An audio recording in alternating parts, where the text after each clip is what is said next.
विद्यार्थ्यांनो, आपण आधीच शिकलो आहे की पृथ्वीची निर्मिती सुमारे 4.8 अब्ज वर्षांपूर्वी झाली होती आणि जीवनाचे पहिले स्वरूप केवळ 3.8 अब्ज वर्षांपूर्वी दिसून आले होते.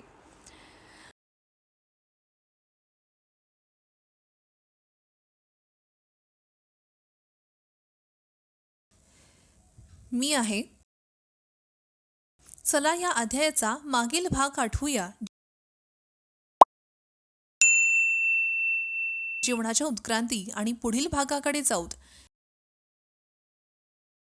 लुई पाश्चर यांनी प्रसिद्ध स्वान नेक्ड फ्लास्क प्रयोग केले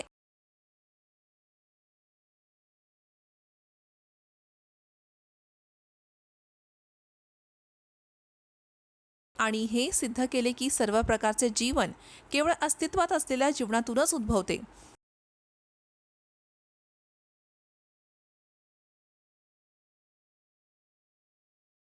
रासायनिक उत्क्रांतीचा सिद्धांत ओप्रिन आणि हेल्डेन यांनी स्वतंत्रपणे मांडले होते.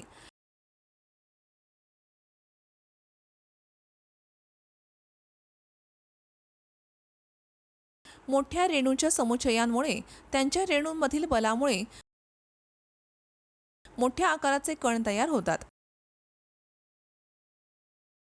आणि त्यांना कोर्सेवेट्स असे म्हणतात.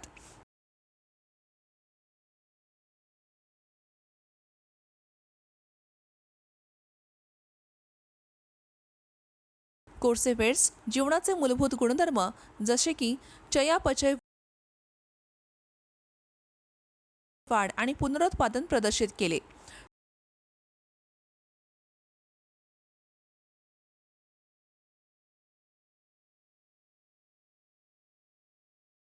कोर्सेवेट्स पहिल्या जिवंत प्रणालीमध्ये स्थापित झाले ज्याला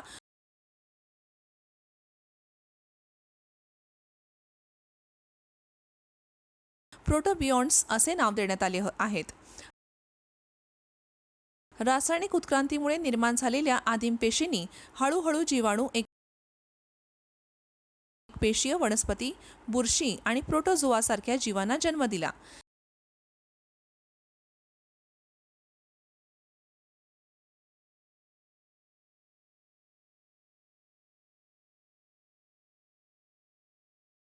सजीवांमध्ये एक कोशिकीय स्वरूपांपासून अनेक कोशिकीय स्वरूपांमध्ये बदल झाले आहेत. परिणाम. या विषयाचा अभ्यास केल्यानंतर आपण याबद्दल जाणून घेण्यास तयार असाल.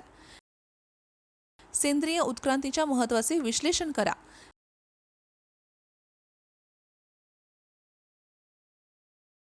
सेंद्रिय उत्क्रांतीवरील सिद्धांत समजून घ्यावेत.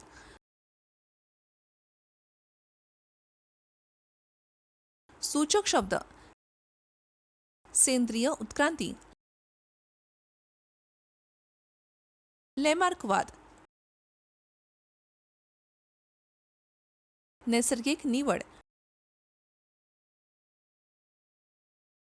डार्विनवाद, भिन्नता, उत्परिवर्तन. येथे उत्क्रांती संकल्पना पाहूया.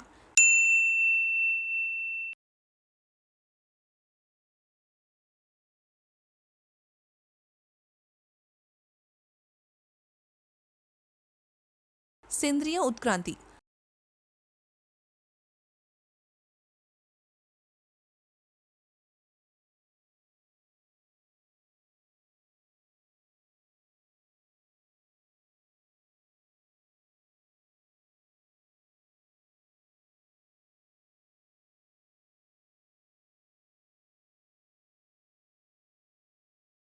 रासायनिक उत्क्रांतीमुळे निर्माण झालेल्या आदिम पेशींनी हळूहळू जीवाणू,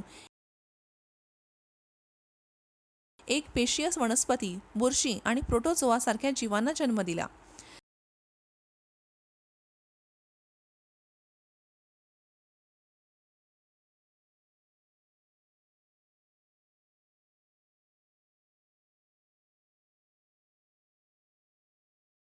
या जीवांमुळे आज पृथ्वीवर अस्तित्वात असलेल्या विविध जीवन प्रकारांना जन्म दिला.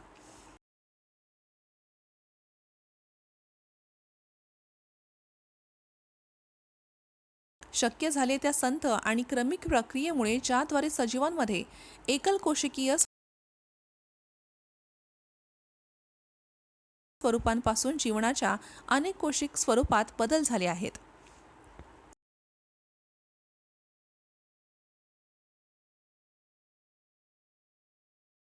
बदलाची ही संत आणि हळूहळू प्रक्रिया सेंद्रिय उत्क्रांती म्हणून ओळखली जाते.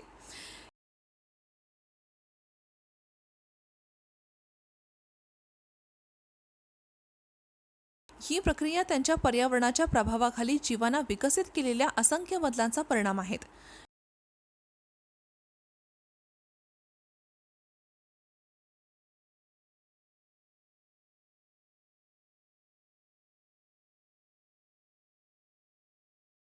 या बदल पिढ्यानपिढ्या पुढे जात आहेत, ज्यामुळे प्रजातींमध्ये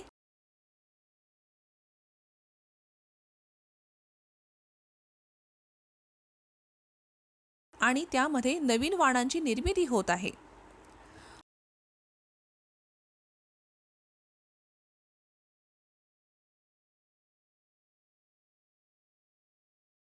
उत्क्रांतीच्या घटनेला असंख्य प्रत्यक्ष आणि अप्रत्यक्ष पुराव्यांद्वारे समर्थन दिले जाते. आपण भूतकाळातील आणि वर्तमानातील जीवांकडून गोळा करू शकतो.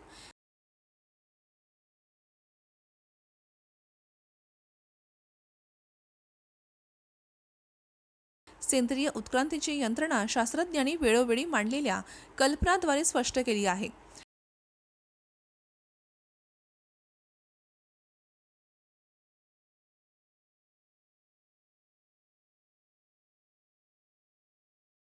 या कल्पनांना सेंद्रिय उत्क्रांतीमधील सिद्धांत म्हणून ओळखले जाऊ लागले.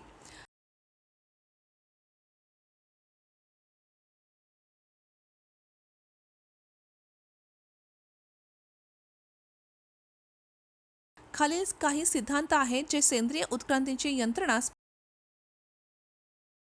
स्पष्ट करण्यास प्रयत्न करतात. सेंद्रिय उत्क्रांतीवरील सर्वात जुन्या कल्पनांपैकी एक म्हणजे लॅमार्कवाद.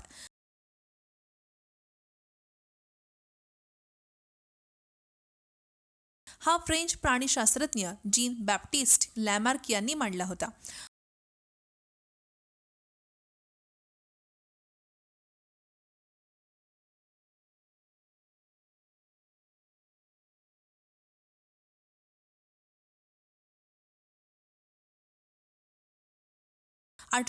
मध्ये त्यांनी एक सिद्धांत मांडला जो अधिग्रहित वर्णाच्या वारशाच्या सिद्धांत म्हणून प्रसिद्ध झाला.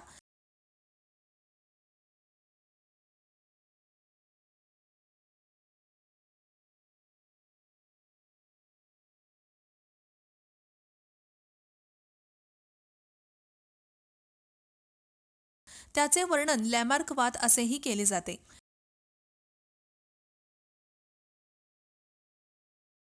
हा सिद्धांत नवीन गरजा, अवयवांचा वापर आणि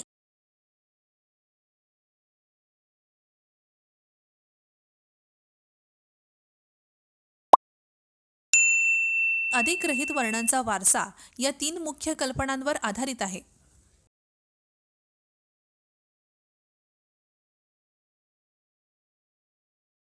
वातावरण अत्यंत अस्थिर आहे आणि वारंवार बदलांच्या अधीन आहे.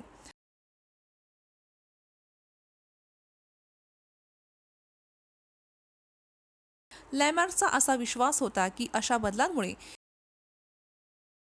जीवांमध्ये नवीन गरजा निर्माण होतात. जर जीव आवश्यक बदल करू शकले नाहीत तर ते जगू शकत नाहीत.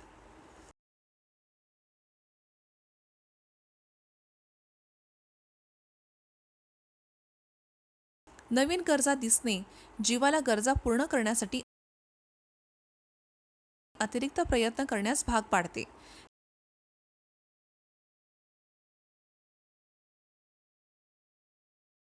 ते त्यांच्या शरीराचा एक विशिष्ट भाग अधिकाधिक वारंवार वापरण्यासाठी ठेवू शकते.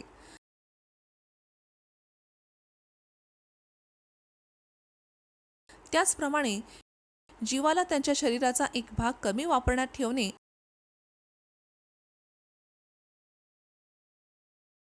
आवश्यक असू शकते किंवा ते सर्व वापरू शकत नाहीत. अवयवांचा वापर आणि निरुपयोग अशी ही कल्पना पुढे आली.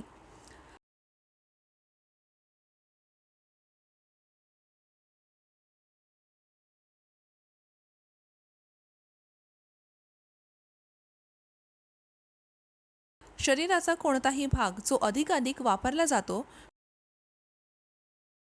तो मोठा होऊन चांगला आणि मजबूत होण्याची शक्यता असतात.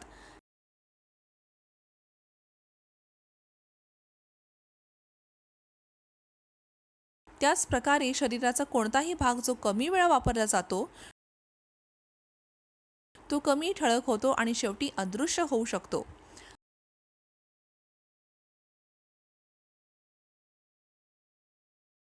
आणि अशा प्रकारे शरीराच्या विविध अवयवांचा विभेदक अतिवापर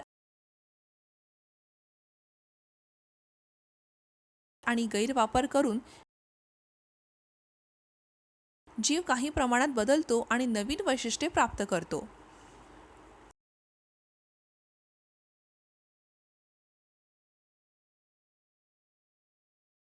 लॅमार्कचा असा विश्वास होता की एखाद्या जीवाचे प्राप्त केलेले अशी वैशिष्ट्ये भविष्यातील पिढ्यानपिढ्या संक्रमित होतात.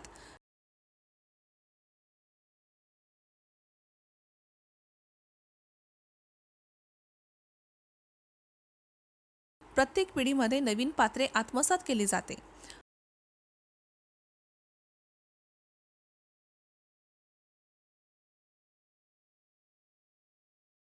परिणामी अनेक पिढ्यानंतर बदल जमा होतात आणि प्रजाती नवीन बनतात.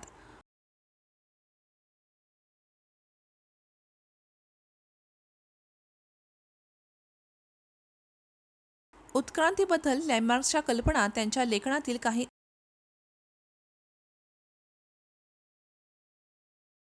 उदाहरणे देऊन स्पष्ट केल्या जाऊ शकतात.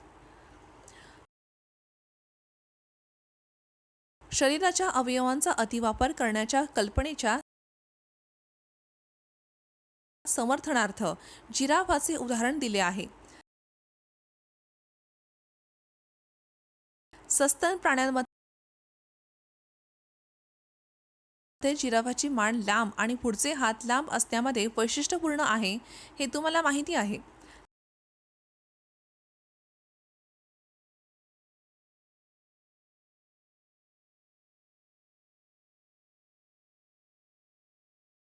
लेमार्कने सुचवले की जिराफांचे पूर्वज हरणासारखे लहान होते.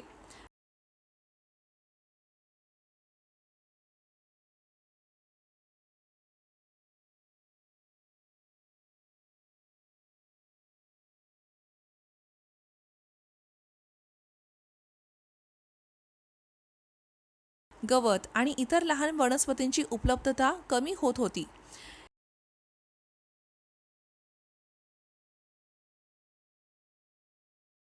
हे इतर शाकाहारी प्राण्यांमधील तीव्र स्पर्धा आणि दुष्काळामुळे होत होती.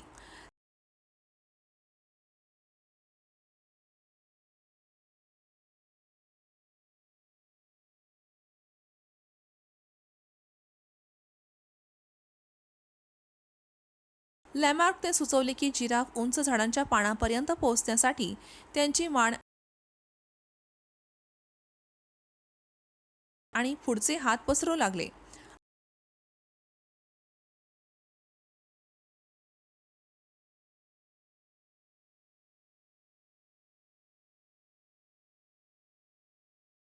आणि हे अनेक पिढ्यांपर्यंत चालू राहिले आणि परिणामी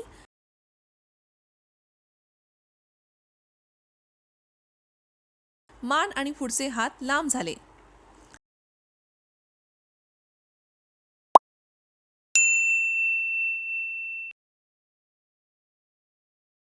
लॅमार्कने उत्क्रांतीवादी बदल म्हणून सापांमध्ये अंग नसणे याचा अर्थ लावला.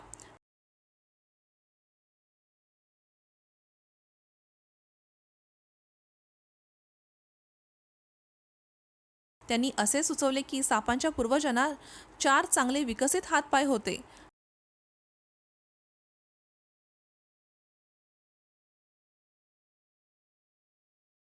पक्षी आणि सस्तन प्राणी यांसारख्या प्राण्यांच्या अधिक प्रगत गटांद्वारे सापांची शिकार होते.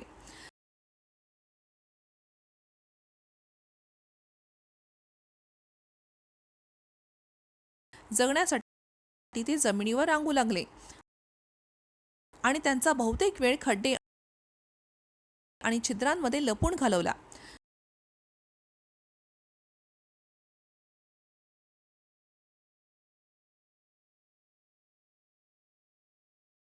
अशा प्रकारे ते त्यांच्या अंगांचा वापर करू लागले.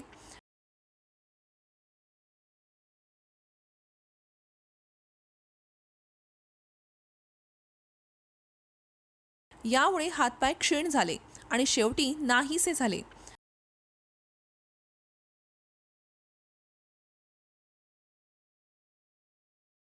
अवयवहीन स्थिती पुढील पिढ्यांमध्ये हस्तांतरित केली गेली.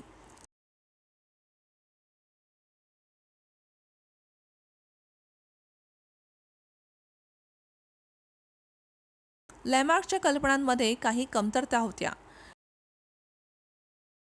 त्यांचा सिद्धांत स्पष्ट करू शकत नाही की शरीरातील पेशी विकत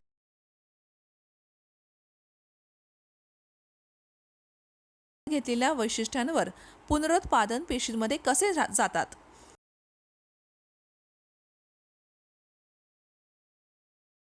प्रयोगातून असे दिसून आले आहे की प्राप्त केलेले वर्ण वारशाने मिळत नाहीत आणि वारशाने मिळालेल्या वर्णांचे संपादन केले जात नाहीत.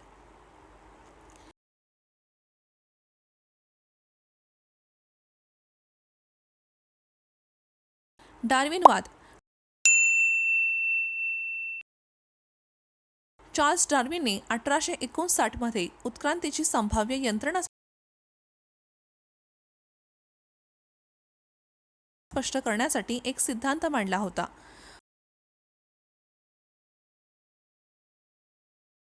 हा सिद्धांत नैसर्गिक निवडीचा सिद्धांत म्हणून ओळखला जाऊ लागला.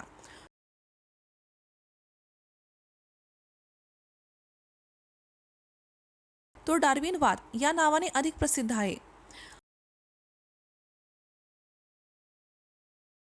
हा सिद्धांत खालील तत्वांवर आधारित आहे. डार्विनला सर्व जीवांमध्ये एक मनोरंजक वैशिष्ट्य आढळले.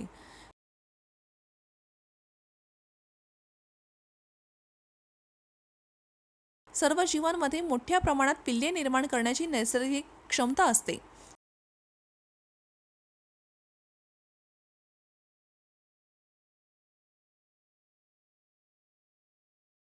या क्षमतेला त्यांनी अतिउत्पादन म्हटले.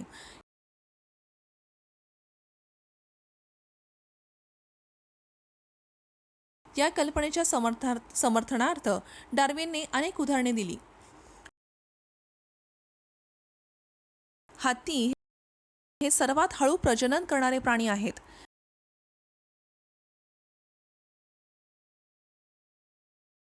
सुमारे 90 वर्षांच्या आयुष्यात हत्तींची जोडी जास्तीत जास्त 6 पिल्ले जन्म देऊ शकते.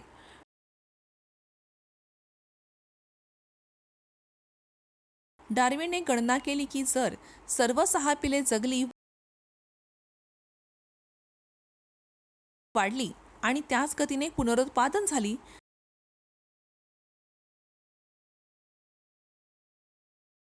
तर फक्त 750 वर्षात 19 दशलक्ष हत्ती असतील. पुनरुत्पादनाचा इतका प्रचंड दर असूनही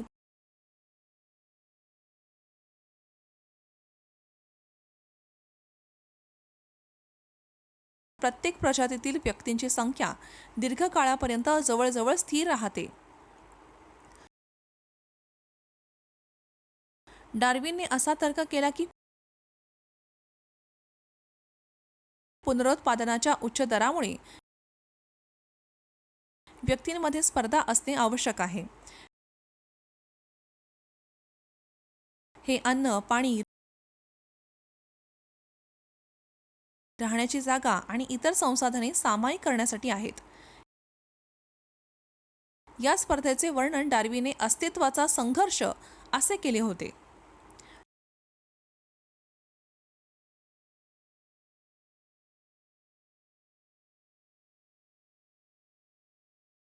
यांना असे आढळले की सामान्यतः एखाद्या जीवातील लहान मुले पालकांच्या तुलनेत फरक दर्शवतात.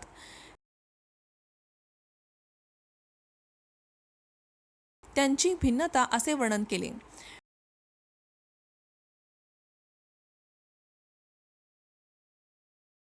ते निसर्गाचे नियम आहेत.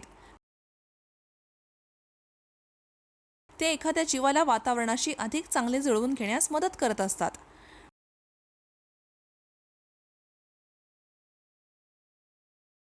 डार्विनचा असा विश्वास होता की निसर्ग फक्त तेच जीव निवडतो ज्यात अनुकूल भिन्नता आहे.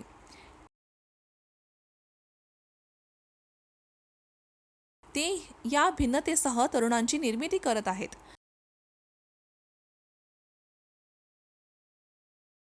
अशा जीवांना फायदे प्रदान करते.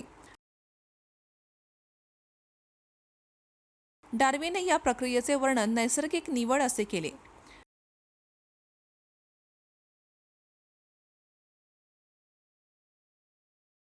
डार्विनने असे गृहीत धरले की ज्या जीवांमध्ये फायदेशीर भिन्नता विकसित झाली आहे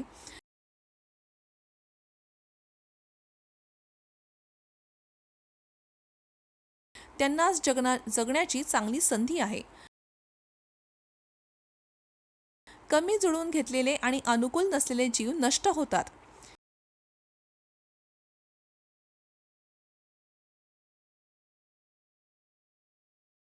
ही कल्पना सर्व्हायव्हल ऑफ द फिटेस्ट म्हणून ओळखली जात होती.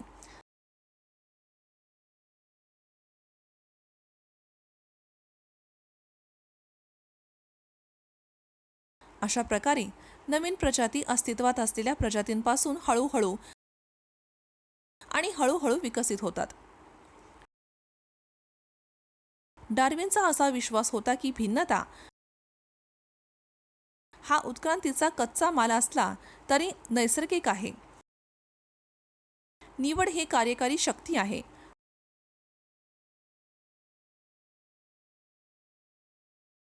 तरीही डार्विन जीवांमधील भिन्नता स्त्रोत ओळखण्याची अयशस्वी ठरला.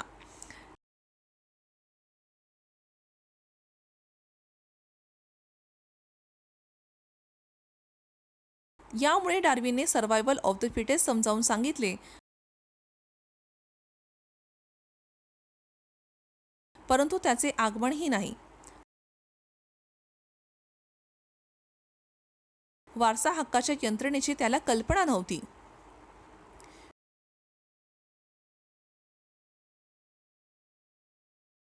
व्हिक्टर ह्युगो डेव्हरिस यांनी 1902 मध्ये ही कल्पना मांडली की जीवांच्या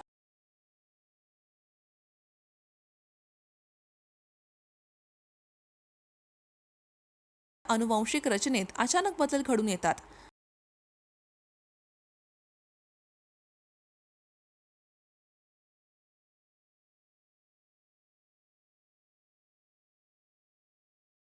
अशा बदलांना उत्परिवर्तन म्हणतात. सेंद्रिय उत्क्रांतीचा आधुनिक सिद्धांत म्हणजे नैसर्गिक निवड सिद्धांत.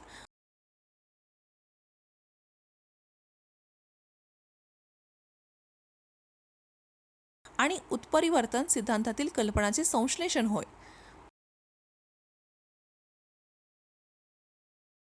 उत्परिवर्तन कसे घडतात यावरील वर्तमान ज्ञानाच्या प्रकाशात या सिद्धांतांचे परीक्षण केले गेले आहे.